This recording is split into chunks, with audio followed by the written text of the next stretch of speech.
आइए आपके बीच एक और नई कहानी, एक बहुत ही अच्छी धार्मिक स्टोरी लेकर आए हैं। धार्मिक मोरल स्टोरी, भगवान राम और एक मिठाई वाले की कहानी।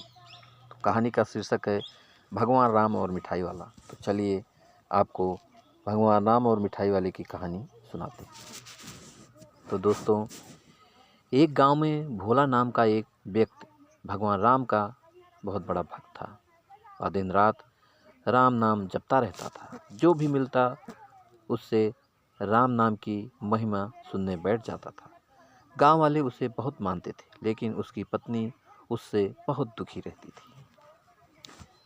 भोला गांव में एक हलवाई की दुकान चलाता था। वह बहुत मेहनत से मिठाइयाँ बनाता था। उसकी बनाई मिठाई दूर दूर तक लोगों को पसंद आती थी। कुछ लोग उससे राम राम करके मुफ्त में मिठाई खा लेते थे। सुमित्रा, तुम इतने सीधे हो कि लोग तुम्हारा फायदा उठा लेते हैं। भोला, मैं तो प्रभु श्री राम का नाम लेकर मिठाई बनाता हूँ। कुछ लोग खरीद लेते हैं और कुछ लोग प्रसाद समझकर खा लेते हैं। सुमित्रा, लेकिन राम जी के चक्कर में नुकसान तो हो ही रहा है। भोला, तुम्हें पता है, राम जी के नाम से जो मिठाई बनाता हूँ वह इतनी स्वादिष्ट बनती है कि ग्राहकों को बहुत पसंद आती है। सुमित्रा उसके इस स्वभाव से बहुत दुखी रहती थी। एक दिन सुमित्रा की एक सहेली उससे मिलने आई। सुमित्रा, बहन, मैं तो अपनी पति से बहुत दुखी हूँ। वो तो कुछ समझते ही नहीं, दुकान कैसे चलती है। सहेली, एक काम कर, तू उनकी दुकान को संभालना शुरू कर दे। कुछ दिन तू उनसे कह दे कि मिठाई बनाएं, बेचने का काम वह स्वयं करेगी। ऐसे में नुकसान नहीं होगा। अगले दिन सुमित्रा भोला से कहती है, सुमित्रा, सुनो जी, आप आज से मिठाई बनाओ, मैं दुकान पर मिठाई बेचूंगी। भोला, ठीक है, जैसा तुम चाहो, लेकिन दो बातें याद रखना। एक तो कोई भी ग्राहक दुकान से वापस न जाए, और दूसरा, सबसे पहले भगवान का भोग लगाना। सुमित्रा दुकान पर बैठ जाती है। वह पूजा करती है, भगवान को भोग भी लगाती है। उसके बाद उसके पास ग्राहक आने लगते हैं। पहले के ही दिनों की तरह उसकी मिठाई खूब बिकने लगती है।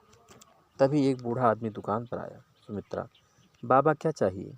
बूढ़ा आदमी, बेटी, मुझे एक मिठाई खाने का मन है, लेकिन मैं खरीद नहीं सकता। सुमित्रा, बाबा, यहाँ तो बिना पैसे मिठाई नहीं मिलेगी। मेरे पति पहले ही बहुत नुकसान कर बैठे हैं, अब यह सब नहीं होगा। बूढ़ा आदमी, कोई बात नहीं बेटा, वो जो राम जी को भोग लगी मिठाई है वही मुझे दे दो। उसे तो तुम अब बेचोगी नहीं, भगवान का प्रसाद समझ कर ही दे दो। सुमित्रा, नहीं बाबा, कहा ना आपको पैसे लाओ तभी मिठाई मिलेगी। यह सुनकर बूढ़ा आदमी वापस चला जाता है। शाम के समय जब भोला दुकान पर पहुंचा तो देखा भोग की मिठाई रखी है। भोला, क्या हुआ, आज बाबा नहीं आए? सुमित्रा, कौन बाबा? एक बूढ़ा आदमी आया था, मैंने भगा दिया। भोला, या तूने क्या किया? जब से मैंने दुकान खोली है, हर दिन वो बाबा आते हैं और भोग की मिठाई खाते हैं। उसके आने से पहले मेरी दुकान कम चलती थी। जब से वो आने लगे हैं, शाम तक सारी मिठाई बिक जाती। सुमित्रा, तुमने तो ना जाने कितने लोगों को मुफ्त में मिठाई खिला दी, यह सब नहीं चलेगा। अगले दिन वह बूढ़ा आदमी नहीं आया। पूरे दिन सुमित्रा दुकान पर बैठी रही, लेकिन सारी मिठाई रखी रही, कोई ग्राहक नहीं आया।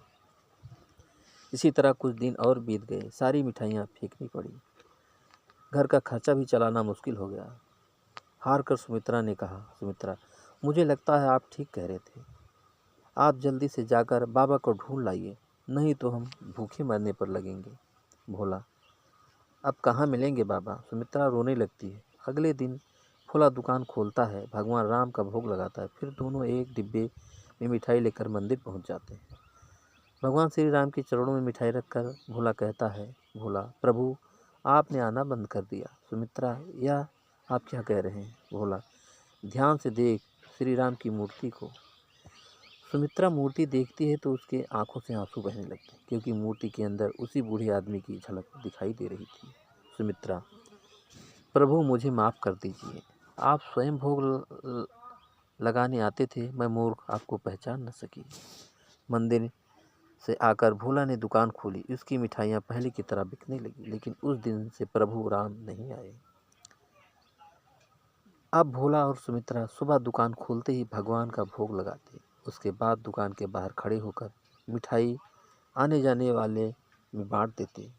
उन्हें आज भी इंतज़ार था कि शायद प्रभु किसी और भेष में आ जाएं। तो दोस्तों, भगवान किस भेष में आ जाएं ये नहीं पता होता, इसीलिए उन पे हमेशा श्रद्धा और विश्वास रखनी चाहिए। तो दोस्तों, ये कहानी आपको कैसी लगी हमें कमेंट करके ज़रूर बताइएगा। और दोस्तों, एक लाइक ज़रूर कर दीजिएगा, क्योंकि आपके लाइक से हमें मोटिवेशन मिलता है। और दोस्तों, अगर अभी तक आपने हमारे चैनल को सब्सक्राइब नहीं किया है तो जल्दी से आप हमारे चैनल को सब्सक्राइब कर लीजिए, जिससे इसी तरह अच्छी अच्छी कहानियाँ आप लोगों के बीच पहुँचाता रहूँ और आप लोग कहानियों का आनंद उठाते रहें।